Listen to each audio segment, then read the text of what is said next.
hello student ए भिडिओत লৈ আহিছো class 10 ৰ মৰিগাঁও ডিস্ট্ৰিক্টৰ ইলেক্টিভ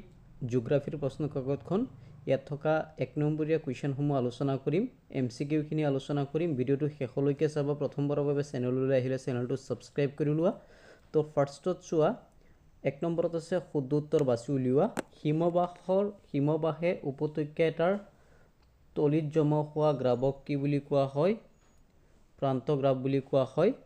হিমবাহৰ উপত্যকা এটাৰ তলিত জমা হোৱা গ্ৰাবক কি বুলি কোৱা হয় প্ৰান্ত গ্ৰাব বুলি কোৱা হয় কিন্তু বহুতৰ এটা কনফিউজ হ'ব পাৰে যদি হিমবাহৰ তলিয়েদি যদি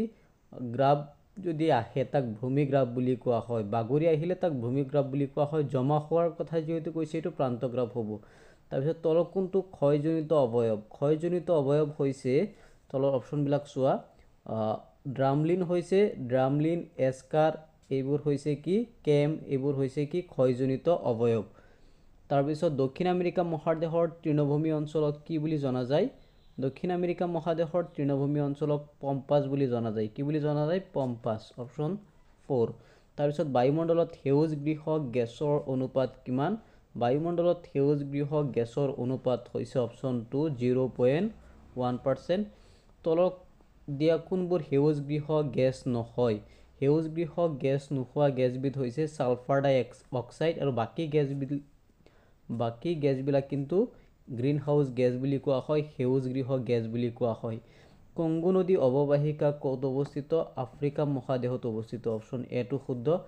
মাটিখালীৰ ক্ষেত্ৰত উচিনিয়াৰ দ্বিতীয়খন সবাতোতকৈ ডাঙৰ দেশ হৈছে মাটিখালীৰ ভিত্তিত উচিনিয়া মহাদেশৰ দ্বিতীয় সবাতোতকৈ ডাঙৰ দেশ হৈছে পপুৱা নিউগিনি কি অপচন 4 পপুৱা নিউগিনি তাৰপিছত পৃথিৱীৰ কিমান শতাংশ লোক উত্তৰ গোলাৰ্ধত বসবাস কৰে 90% লোক পৃথিৱীৰ 90% মানুহেই উত্তৰ গোলাৰ্ধত বসবাস কৰে 90% এটো শুদ্ধ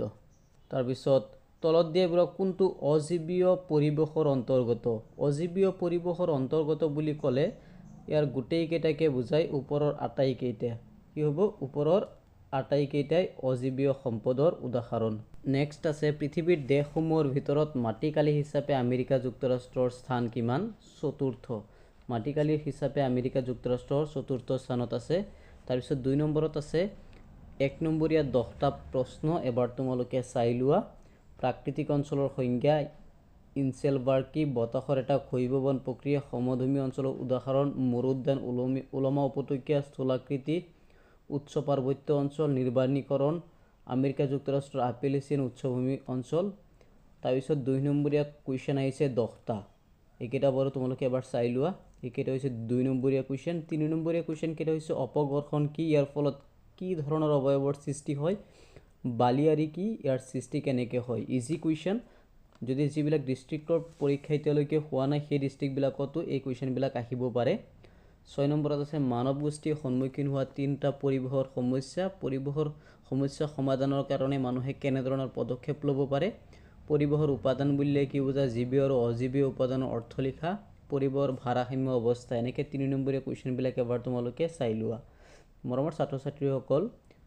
তোমালোকে উপকৃত হোৱাকে মই হোৱাটছআপ গ্ৰুপ বা হোৱাটছআপ চেনেল ক্ৰিয়েট কৰিছোঁ ভিডিঅ' ডেছক্ৰিপশ্যনত লিংক দিয়া আছে এবাৰ তোমালোকে তাৰ পৰা চাই জইন হৈ ল'ব পাৰিবা আৰু ইয়াত চোৱা 4 নম্বৰীয়া কোৱেশ্চনবিলাক 4 নম্বৰীয়া কোৱেশ্চন আহিছে কেইটা 4টা আহিছে 4 নম্বৰীয়া কোৱেশ্চন এটা চিত্ৰ আহিছে গ্ৰাফ কি ইয়াৰ প্ৰকাৰ কেইটা আৰু কি কি চিত্ৰ আঁকি গ্ৰাফৰ অৱস্থান দেখুৱাব লাগে 4 মাৰ্ক লাষ্টত আছে চোৱা প্ৰকল্পত হৈছে 10 মাৰ্ক এইখিনি আছিল মৰিগাঁও ডিস্ট্ৰিক্ট জিওগ্ৰাফিৰ কোৱেশ্চন পেপাৰখন নেক্সট ভিডিঅ'ত মই সোশ্যাল সায়েন্সৰ কোৱেশ্চন পেপাৰ লৈ আহিম আশা কৰোঁ সেই ভিডিঅ'টো চাবা বুলি তোমালোকে ক'ৰ পৰা ভিডিঅ'টো চাইছা কমেন্ট কৰি জনাবা ভিডিঅ'টো চাই কেনেকুৱা লাগিছে কমেন্ট বক্সত নিশ্চয় নিজৰ মন্তব্য প্ৰকাশ কৰিবা আজিৰ কাৰণে ইয়াতে সামৰিলোঁ ধন্যবাদ